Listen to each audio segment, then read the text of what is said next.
Thiên đường và địa ngục theo quan điểm Phật giáo. Bạn đã bao giờ tự hỏi, thiên đường và địa ngục có thật không? Chúng nằm ở đâu? Là những nơi xa xôi mà ta phải nỗ lực cả đời để tìm đến? Hay có khi chúng lại gần gũi hơn ta tưởng? Trong Phật giáo, từ những lời dạy ban đầu của Đức Phật đến các truyền thống hiện đại như Thiền Tông hay Tịnh Độ Tông, đều có một cách nhìn sâu sắc về thiên đường và địa ngục. Chúng không chỉ là nơi chốn, mà là những trải nghiệm thực tế trong tâm hồn con người.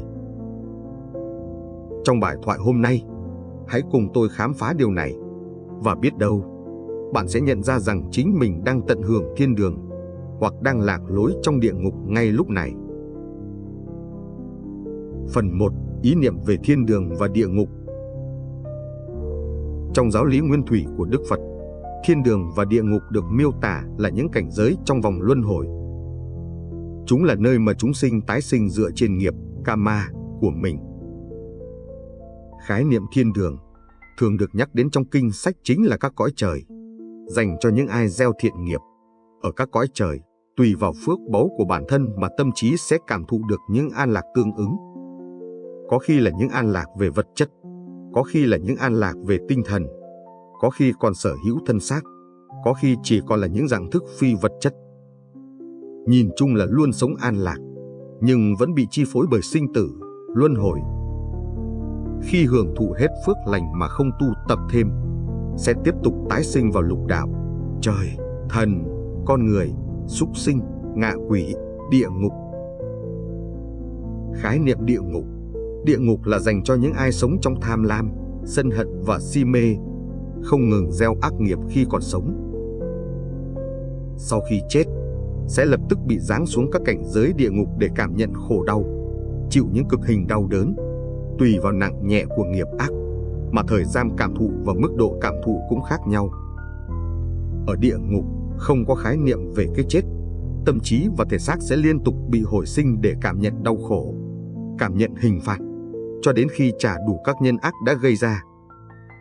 Sau khi thoát khỏi địa ngục cũng chưa chắc được đầu thai thành người, mà tiếp tục trải qua các kiếp sống thấp kém như ngạ quỷ, súc sinh. Như vậy, ta có thể thấy dù là thiên đường hay địa ngục, vẫn chỉ là những cảnh giới cao nhất và thấp nhất trong vòng luân hồi. Nếu ta không tu tập để đạt tới niết bàn, giác ngộ tuyệt đối, thì vẫn sẽ lẩn quẩn mãi trong đó. Hơn nữa, để tới được thiên đường hay bị giáng vào địa ngục, hoàn toàn do chính chúng ta, tâm ta phát khởi, ý ta dẫn dắt, thân ta hành động, từ đó tạo ra thiện nghiệp hoặc ác nghiệp, và sau đó cảm thụ cảnh giới tương ứng, chứ không phải do vị thần thánh hay đấng tối cao nào quyết định nơi chúng ta đến. Tuy nhiên, ngoài những cảnh giới ấy, trong các kinh tạng cổ, Đức Phật cũng đồng thời nói về những trạng thái của tâm hồn, nơi mà chúng ta có thể cảm nhận thiên đường và địa ngục. Ngài dạy rằng, qua chính tâm trạng và suy nghĩ của chúng ta trong cuộc sống hàng ngày, thiên đường hay địa ngục cũng sẽ hiện ra tương ứng. Để hiểu rõ hơn khái niệm này, hãy nghe qua câu chuyện sau. Một ngày nọ, có một vị tướng đến hỏi Đức Phật: "Này ông Cồ Đàm, thiên đường và địa ngục ở đâu?" Đức Phật không trả lời mà chỉ hỏi: "Ngươi là ai? Một chiến binh ư? Trông ngươi chẳng khác gì kẻ yếu đuối." Nghe vậy, vị tướng nổi giận, tay đặt lên chuôi kiếm. Đức Phật liền nói: "Kìa, địa ngục vừa mở ra." Ngay sau đó, vị tướng như bừng tỉnh, nhận ra điều Đức Phật muốn nói. Ông ta buông tay, cúi đầu tạ lỗi. Đức Phật tiếp lời: "Và đây, thiên đường vừa mở ra." Qua câu chuyện này, ta hiểu rằng thiên đường và địa ngục không phải là những nơi cố định, mà là trạng thái tâm do chính chúng ta tạo ra.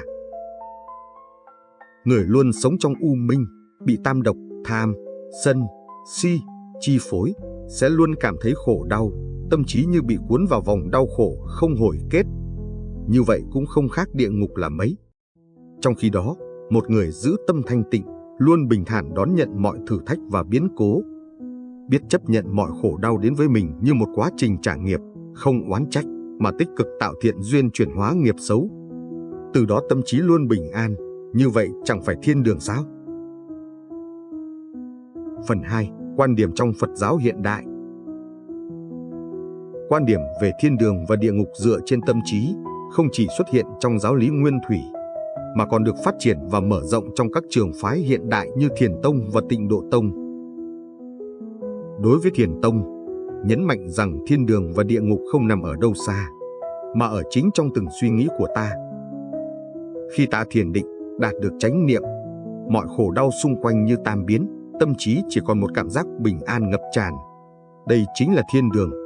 Ngược lại, nếu ta để tâm trí trôi theo phiền muộn, tham cầu và sân hận, ta sẽ luôn cảm thấy khổ đau. Đó chính là địa ngục. Đối với Tịnh Độ Tông, mô tả thiên đường là cảnh giới Tây phương cực lạc, nơi Đức Phật A-di-đà tiếp đón những chúng sinh có tâm thanh tịnh.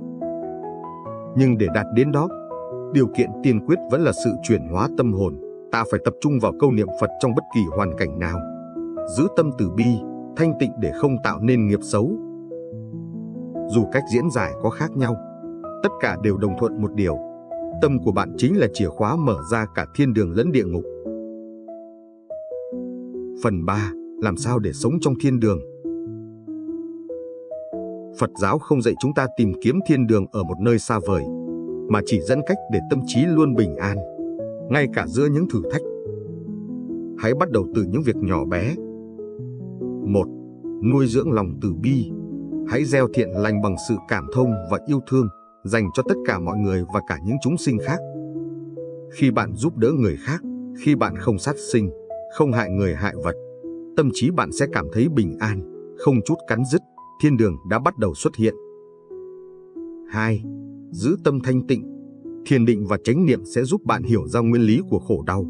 Khi mọi biến cố xảy đến, bạn sẽ luôn cảm thấy bình an, không bị cuốn vào những cảm xúc tiêu cực. 3. Hành động đúng đắn. Hãy nhớ quy luật nhân quả.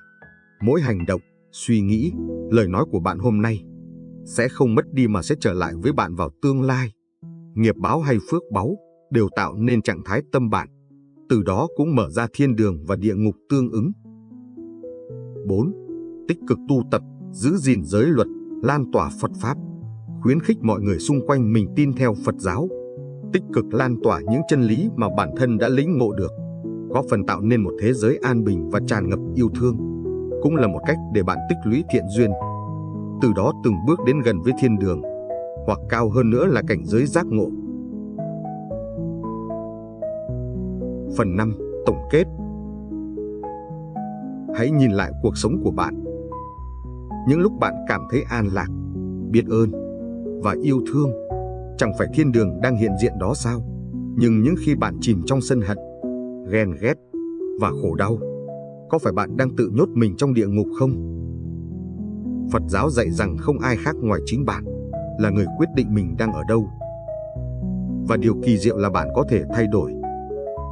Dù đang đứng giữa địa ngục sâu thẳm, chỉ cần một tia sáng của lòng từ bi hay một ý niệm thiện lành, bạn có thể tự mình bước lên thiên đường. Cuối cùng, khi bạn đã có thể tự trả lời câu hỏi thiên đường và địa ngục thật sự nằm ở đâu, hãy nhớ rằng quyền quyết định luôn nằm trong tay bạn. Vì vậy, hãy gieo những hạt giống tốt lành. Hãy làm chủ tâm mình, làm chủ dòng nhân quả của mình, và bạn sẽ thấy thiên đường không còn xa, mà chính là hiện tại, ở đây và ngay bây giờ. Chúc bạn luôn sống trong an lạc và chánh niệm, từng bước làm chủ vận mệnh và bước gần hơn đến bến bờ giác ngộ.